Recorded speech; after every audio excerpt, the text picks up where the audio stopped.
Hello बच्चों, आज हम अलंकार देखते हैं।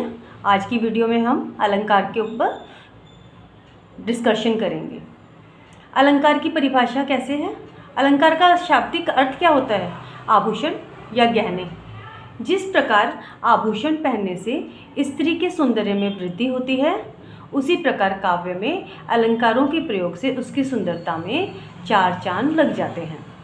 अब हम इसको अपनी भाषा में समझे तो, जिस प्रकार कोई भी पर्टिकुलर लेडी अच्छे से तैयार होती है, ऊपर से गहने ज्वेलरी पहन लेती है, तो उसकी सुंदरता और बढ़ जाती है, बहुत सुंदर हो जाती है। उसी प्रकार किसी भी काव्य में जब हम अलंकारों का प्रयोग करते हैं तो उस काव्य की शोभा और भी प्रभावशाली और चमत्कारिक हो जाती है, उसकी सुंदरता बढ़ जाती है। ठीक है, अब हम इसको कैसे देखते हैं? अलंकारों के प्रयोग से उसकी सुंदरता में, उसकी मतलब काव्य की सुंदरता में चार चांद लग जाते हैं। काव्य में सौंदर्य बढ़ाने वाले साधन अलंकार कहलाते हैं।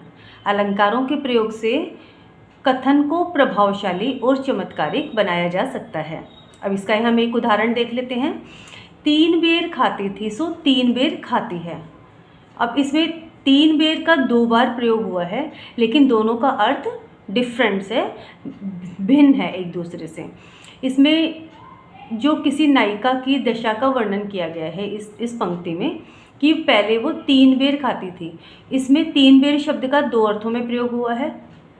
पहले बेर शब्द का अर्थ होता है 3 बार खाना, ठीक है। जो पहला बेर है वो 3 बार, ठीक। और जो दूसरा है वो बेर, वो है फल। तो इसका क्या होता है? पहला बेर शब्द बार का अर्थ देता है और दूसरा बेर फल का अर्थ देता है। यह नायिका की दशा का वर्णन है, जो पहले दिन में 3 बार खाती थी, अब वह सिर्फ 3 बेर यानी 3 फल ही खाती है। इस प्रकार काव्य की शोभा बढ़ाने वाले तत्व अलंकार कहलाते हैं। अब आप, आई होप आपको ये अलंकार की परिभाषा अच्छे से समझ में आ गई होगी। इसमें कुछ भी मुश्किल नहीं है, रटने वाली चीज़ नहीं है, समझने वाली चीज़ है। कि जैसे लेडीज़ की सुंदरता बढ़ती है, किसी भी स्त्री की सुंदरता बढ़ जाती है अलंकारों से, गहने पहनने से, उसी प्रकार काव्य में अलंकारों के प्रयोग से उस काव्य में चार चांद लग जाते हैं। वो बहुत ही प्रभावशाली और चमत्कारिक हो जाता है। उसको पढ़ने और समझने में हमें इंटरेस्ट आता है, मज़ा आता है। ठीक है, अब आगे हम देखते हैं कि साहित्य में शब्द और अर्थ दोनों का महत्व होता है। इस आधार पर ही अलंकारों के भी मुख्य 2 भेद माने जाते हैं, शब्दालंकार और अर्थालंकार। इसका मतलब क्या होता है कि अलंकारों को 2 भागों में बांट दिया। अगर मैं आपको कम शब्दों में और इजी तरीके से बताती हूँ, शब्दालंकार होते हैं और अर्थालंकार होते हैं। आज जो हमारी वीडियो चलेगी बेटा, वो चलेगी शब्दालंकार पे। आज शब्दालंकार के अंतर्गत जितने भी अलंकार आएंगे, हम आज उनको डिस्कस करेंगे और उनको अच्छे से समझने और याद करने की कोशिश करेंगे, ताकि हम टू द पॉइंट जब एग्ज़ाम्स में उन पॉइंट्स को लिख के आते हैं तो हमें फुल मार्क्स मिल सकें। ठीक है, अब हम समझें इस चीज़ को। आप लोग तैयार हो? अब देखो, शब्दालंकार की पहले हम परिभाषा देख लेते हैं। काव्य में जहाँ शब्दों के प्रयोग के कारण चमत्कार पैदा होता है, वहाँ शब्दालंकार होता है। काव्य में जहाँ शब्दों के प्रयोग के कारण चमत्कार पैदा होता है, वहाँ शब्दालंकार होता है। जिन अलंकारिक शब्दों का प्रयोग करके काव्य की रचना होती है, वहाँ चमत्कार पैदा होता है। चमत्कार मतलब इंटरेस्ट पैदा होता है, पढ़ने वाले को उसमें रुचि उत्पन्न होती है। वहाँ पे कौन से अलंकार होते हैं बेटा? वहाँ शब्दालंकार होते हैं। शब्दालंकार का जो है उदाहरण में जैसे मैं बताती हूँ आपको कि कौन कौन से अलंकार आते हैं शब्दालंकार के अंतर्गत। प्रमुख शब्दालंकार होते हैं अनुप्रास, यमक, श्लेष, पुनरुक्ति, प्रकाश अलंकार। तो 4 अलंकार हो गए ना बेटा, अनुप्रास अलंकार, यमक अलंकार, श्लेष अलंकार और पुनरुक्ति प्रकाश अलंकार। चलो अब हम समझना शुरू करते हैं, एक एक टॉपिक को उठाते हैं और आराम से, बहुत धीरज के साथ, ठंडे दिमाग से इस चीज़ को हम समझने की कोशिश करते हैं कि ये हमेशा हमें याद रहे, हमें बार बार इसको पढ़ना या रटना ना पड़े। अब हम देखते हैं अनुप्रास अलंकार। जिस रचना में एक ही व्यंजन का बार बार प्रयोग हो और उसके कारण चमत्कार पैदा हो, वहाँ अनुप्रास अलंकार होता है। एक ही व्यंजन का एक से अधिक बार प्रयोग होता है, बार बार प्रयोग होता है, वहाँ पर अनुप्रास अलंकार होता है। ठीक है। अब मैं उदाहरण देके मैं आपको ये समझाती हूँ, आप इसको आराम से समझना। पहला उदाहरण है चारु चंद्र की चंचल किरणें। अब यहाँ पे च वर्ण की आवृत्ति बार बार हुई है, तो यहाँ पे अनुप्रास अलंकार है। दूसरा उदाहरण, सुन सिय सत्य असीस हमारी। सुन सिय सत्य असीस हमारी। यहाँ पे स वर्ण की जो है बार बार आवृत्ति होने के कारण अनुप्रास अलंकार है। इस करुणा कलित हृदय में यहाँ क वर्ण की आवृत्ति बार बार होने से अनुप्रास अलंकार है। देखी सुदामा की दीन दशा, करुणा करिके करुणानिधि रोए।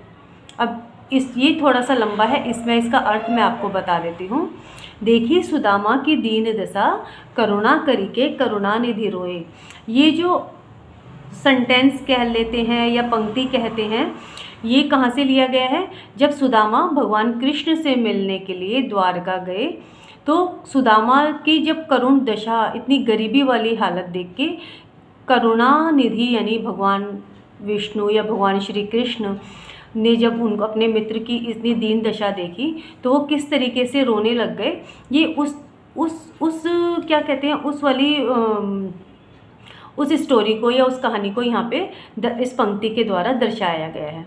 अब यहाँ पे द और क वर्णों की दो बार बार आवृत्ति हुई है। देखो, जैसे दीन दशा, देखी दीन दशा, द वर्ण की आवृत्ति हुई है। करुणा करी की करुणानिधि, तो यहाँ पे क वर्ण की आवृत्ति बार बार हुई है, तो यहाँ पे कौन सा अलंकार हो गया? अनुप्रास अलंकार। ओके, आई थिंक आपको ये अच्छे से समझ में आ गया होगा, इसमें कोई मुश्किल नहीं था। अगला जो अलंकार है वो है यमक अलंकार। जब किसी कविता में एक ही शब्द दो बार या दो से अधिक बार आए और हर बार उसका अर्थ जो है अलग अलग हो, वह यमक अलंकार होता है। दोबारा से देखते हैं। जब किसी कविता में एक ही शब्द दो या दो से अधिक बार आता है और हर बार उसका अर्थ यानी वर्ड, उसका जो मीनिंग होता है अलग अलग होता है, तो वहाँ पे कौन सा अलंकार होता है? यमक अलंकार। जैसे काली घटा का घमंड घटा। अब यह काली घटा बादल को कहा गया है और घमंड घटा, अब देखो इसका अर्थ क्या है? घटा के दो अर्थ हो गए ना। पहला अर्थ क्या हुआ? काली घटा यानी बादल की घटाएं, और दूसरा घटा यानी कम होना। तो घटा शब्द का दो बार प्रयोग हो गया, लेकिन दोनों का मीनिंग बिल्कुल डिफरेंट है। तो यहाँ पे कौन सा अलंकार हुआ? यमक अलंकार। कनक कनकते सोगुनी, मादकता अधिकाए, या खाए बोराए नर वा पाए बोराए।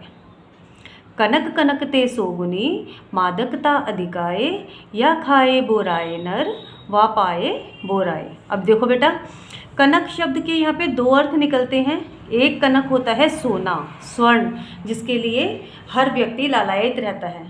दूसरा कनक किसे कहते हैं? धतूरा। धतूरा आप समझते हो, जिसको खाने से नशा हो जाता है, जो शिव जी को बहुत प्रिय है। जब शिव जी की पूजा होती है तो उसमें धतूरा एक विशेष वस्तु होती है जो शिव जी को बहुत प्रिय है और वो उनको चढ़ाई जाती है। ठीक। अब यहाँ पे इसका अर्थ अगर हम देखते हैं तो क्या कहते हैं? कनक, जो कनक है वो जो अगर सोना भी व्यक्ति को मादकता देता है, नशा देता है। ज़रूरत से अधिक सोना होने पे घमंड हो जाता है, मादकता हो जाती है। ठीक, तो उसमें भी आदमी पागल हो जाता है। ज़रूरत से ज़्यादा सोना अर्थात ज़रूरत से ज़्यादा पैसा आने पे। और अगर वो ज़रूरत से ज़्यादा नशा कर लेता है तो उसमें भी उसको नशा हो जाता है। तो इसके दो अर्थ हो गए ना। पहले कनक का अर्थ स्वर्ण है और दूसरे कनक का अर्थ धतूरा हो जाता है।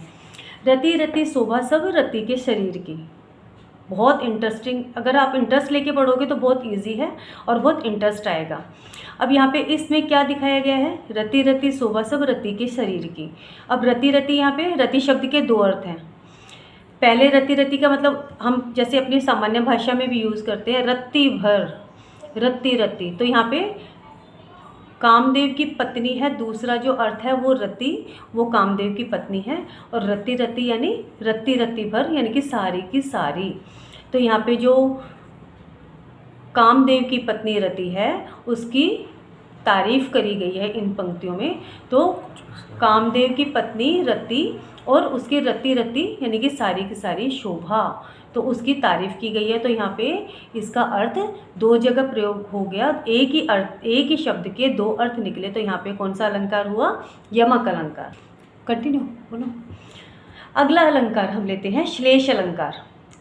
अब आपको मैं पूछती हूँ कि क्या आपको भी मेरी बात समझ में आई? ये अलंकार के जो उदाहरण इतने आसान हैं, अगर आप यही उदाहरण अगर आप अपने एग्ज़ाम्स में लिख के आते हो ना, आपको फुल मार्क्स मिलेंगे, ये मैं गारंटी लेती हूँ। ठीक है, अब मैं अगला अलंकार लेती हूँ श्लेष अलंकार। जिस पंक्ति में एक ही बार शब्द का प्रयोग हो लेकिन उसके एक से अधिक अर्थ हों, वहाँ श्लेष अलंकार होता है। अब आप कहेंगे ये तो यमक में भी मैडम आपने यही बोला था, अब श्लेष में भी यही बोला है, लेकिन हम जब इसको समझेंगे उदाहरण के द्वारा तो आपको इसका डिफरेंस समझ में आएगा। ठीक है, दोबारा से मैं इसकी परिभाषा बताती हूँ। जिस पंक्ति में एक ही बार शब्द का प्रयोग हो, सिंगल बार शब्द का प्रयोग हो लेकिन उसके एक से अधिक अर्थ हो, वहाँ श्लेष अलंकार होता है। अब मैं बताती हूँ, यमक में एक ही शब्द दो बार हो आया और उसके अर्थ भिन्न थे। श्लेष में एक ही बार शब्द आएगा लेकिन उसके अर्थ भिन्न भिन्न होंगे। ठीक है, अब तो आपको मेरी बात अच्छे से समझ में आएगी। यमक में एक शब्द दो बार आएगा, दोनों के अर्थ अलग होंगे। श्लेष में शब्द एक बार आएगा लेकिन उनके अर्थ अलग होंगे। इस चीज़ को दिमाग में बिठा के फिर आप आगे इनको करेंगे और समझेंगे तो अच्छे से याद रहेगा। रहीमन पानी राखिए, बिन पानी सब सून, पानी गए न उबरे, मोती मानुष चून। रहीमन पानी राखिए, बिन पानी सब सून, पानी गए न उबरे, मोती मानुष चून। यहाँ पानी शब्द के तीन अर्थ हैं। मोती, मोती में चमक आती है पानी से, एक का अर्थ है मोती, मोती का अर्थ है चमक। दूसरा है मनुष्य, मानुष यानी मनुष्य, मनुष्य के लिए क्या है सबसे ज़रूरी? इज्जत, सम्मान। अगर ये चली जाती है तो उसके लिए जीना मरना सब बेकार है। ठीक है, फिर चून, चून कहते हैं बेटा आटे को। अगर आटे को हम बिना पानी के नहीं गूंद सकते, पानी के बिना तो चून भी अधूरा है। हमें खाना खाना है, रोटी बनानी है, तो उसके लिए हमें आटे को गूंदना ज़रूरी है ना। बिना पानी के आटा हम गूंद नहीं सकते, तो पानी के बिना आटा भी अधूरा है।